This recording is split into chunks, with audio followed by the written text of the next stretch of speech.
And we are going live in 5, 4, 3, 2, and 1. So, hello, how are you?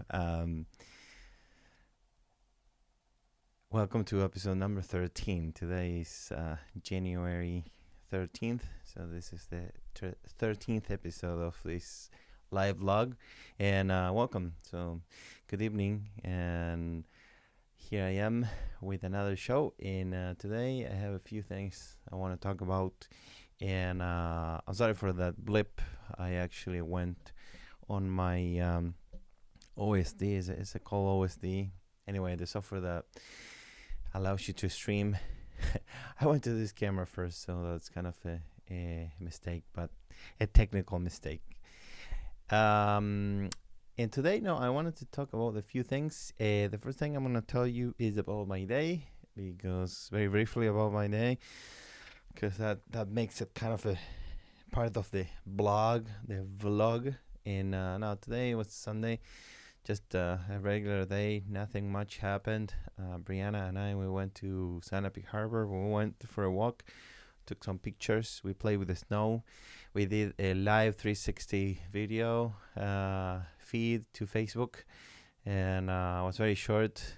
I think it was cute. I was chasing her on a wooden bridge, and with snow and ice all around us. So I think it was pretty cool. But that's it. My dry socket. Sorry, Gary, if you're watching this, but I have to kind of give you a quick update on that. And dry socket apparently is doing better today than the past 2 weeks. So my surgery was December 27th, and today is January 13th. So that is 16 days, I believe, or so. Finally, it's getting better. So tomorrow I need to go quickly and get my gauze replaced. And hopefully that'll be the last time, or one of the last times, because I'm sick of being sick, of having this pain. I'm not sick, but I have this pain, which is kind of a pain. Anyway, so that's that. And I want to share with you something I wrote today. This is an unedited.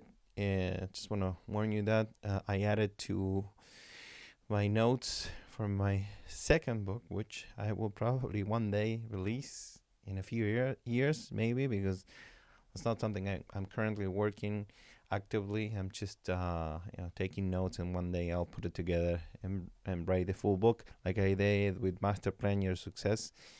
So this will be the following, the second part of that book, kind of. So anyway, and this is something I wanted to share with you, and I wrote, focus on the perfections.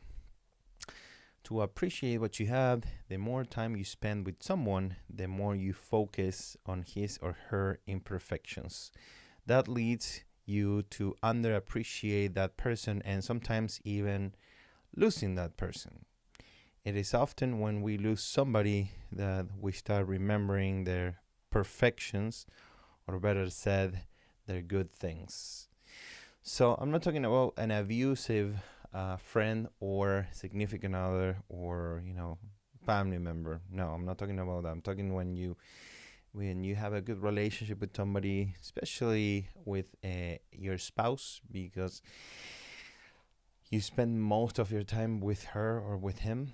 And sometimes it's easy for me. It happens to me that sometimes I focus more on my wife's imperfections than in her perfections or her good things. So I like to catch myself when I do that, and remember all of the good things that she has. And the other thing is, when you do that, when you caught yourself doing that, and you focus on the perfections, it's a good thing if you can tell the other person, because the other person obviously cannot read your mind. But it's a good thing if you can tell her or him, hey, I think you're really beautiful. Hey, I really appreciate that you did this for me today. And it really makes a difference for the other person, and therefore to your relationship with that person. Anyway, I always say the same thing. I love my wife, and odds are we are going to get divorced.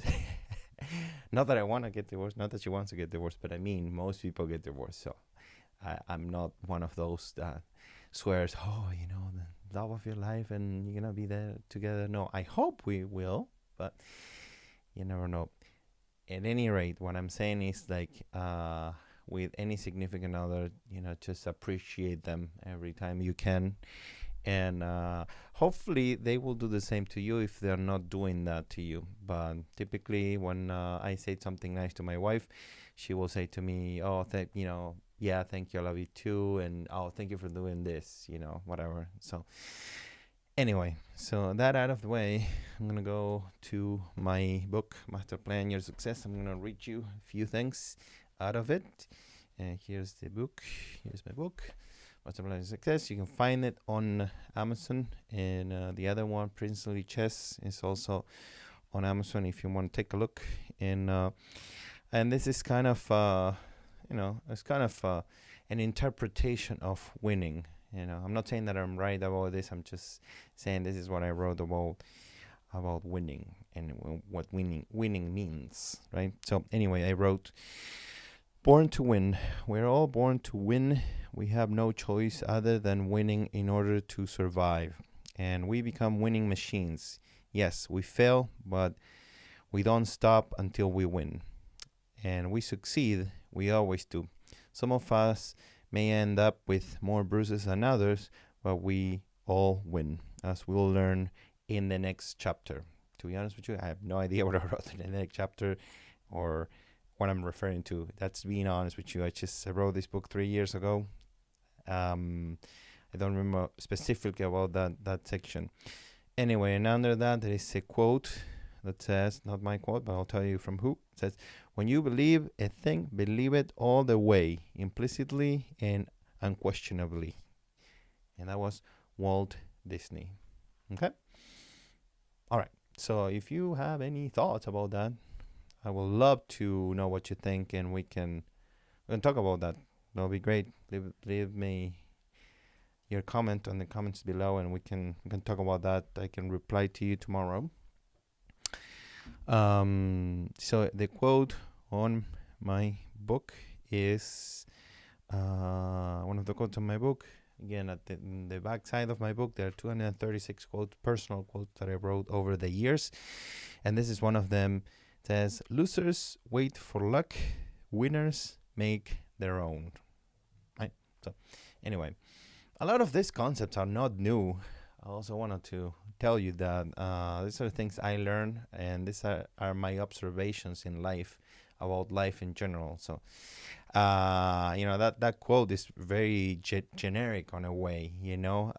Typically when I wrote this quote, I did some Google searches to make sure when they look generic like that one that nobody wrote that specific quote. And to my research at the time, nobody did.